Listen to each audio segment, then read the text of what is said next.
The Libyan Arab Republic, 1969 to 2011. On September 1st, 1969, a group of around 70 young Libyan officers launched a coup against Libya's King Idris I, including one Muammar Gaddafi. The coup was popular with the public, as King Idris I was quite disliked. Following the coup, Muammar Gaddafi was established as the head of the new Libyan Arab Republic. A cabinet of ministers was established to help rule over the country. However, problems arose when Gaddafi arrested 2 cabinet members for supposedly planning a coup against him. Over the next 3 years, Gaddafi would continue to consolidate his power, as hundreds of former government officials were put in front of the Libyan People's Court and tried for corruption and treason. Relations with the United States soon soured, and Gaddafi began edging Libya closer to the Soviet bloc and their allies. Even though Gaddafi claimed that Libya was an unaligned country, Libya's military increased tremendously using Soviet-aided weapons. To instill a sense of revolution within his people, in 1976, Gaddafi would publish the first volume of his manifesto, the Green Book. On the 7th of April 1976, students from Tripoli and Benghazi would protest Gaddafi's regime. These protests started because of human rights abuses and the fact that Gaddafi used the military as an oppressive force. Violent counter-demonstrations would soon follow, which would lead to the arrest of many of the protesters. A year later, many of the students who had protested would be executed publicly, and that date would become a national holiday. On the 21st of July, 1977, gunfire would be exchanged between Libyan and Egyptian troops on the border. Since the end of the Yom Kippur War in 1973, relations between the two countries had soured. On the 24th of July, only 4 days after the war had started, a ceasefire was to be called between the two countries.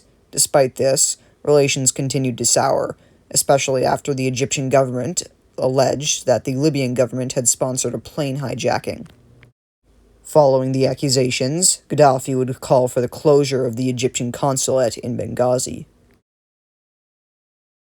On the 2nd of March 1977, Gaddafi established the Socialist People's Libyan Arab Jamahiriya.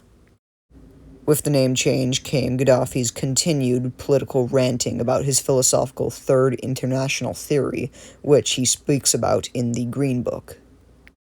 The Libyan government claimed that the new Jamahiriya was to be a democratic state without any political parties. However, this was an obvious lie.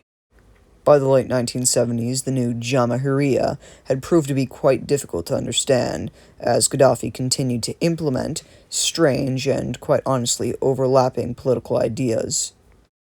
Gaddafi would institute multiple different types of councils to rule over the country, including the People's Council and the Jamahiriya Council.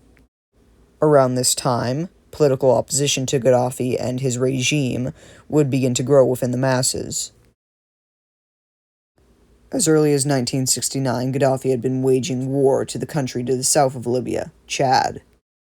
The war had begun over the Awzo Strip, a disputed area between Chad and Libya, which Libya would occupy in 1973. Later, Libya would invade Chad. Though the Chadians were outnumbered with heavy US and French aid, they were eventually able to repel the Libyans, resulting in a Chadian victory in the so-called Toyota War. The conflict would end in a ceasefire in 1987, not long after an international court of justice had sorted out the dispute over the Awzo Strip. Gaddafi would ask other countries if he could buy nuclear bombs from them, including China, Pakistan, and India. Most of these talks failed. However, the talks with India went as far as to nearly signing a free trade agreement.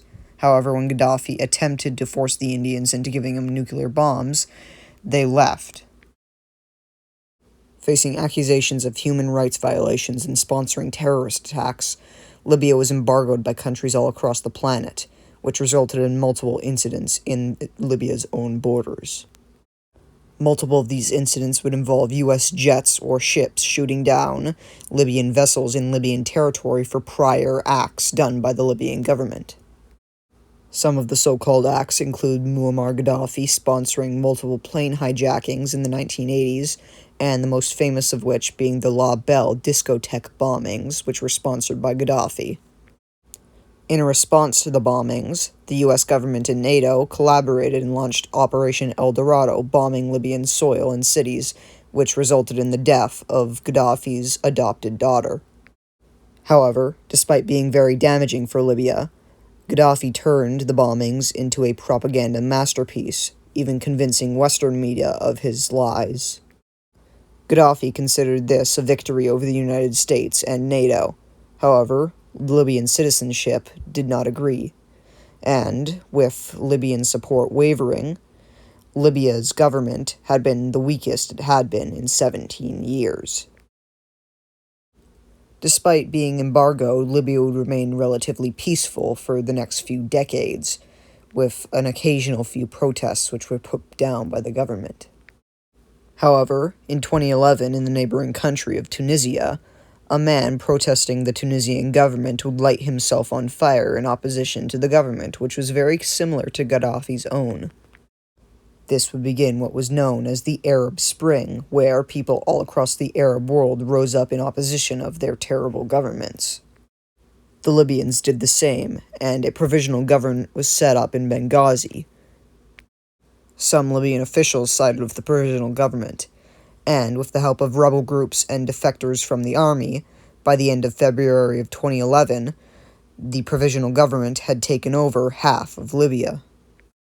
Many nations condemned Gaddafi's government and sided with the new provisional government, and so, in 2011, the United Nations passed a resolution to create a no-fly zone over Libyan airspace. In support of the provisional government, NATO airstrikes began across the country. By now, it was clear that the world had turned against Gaddafi. Even his own people had, and were now rebelling against him.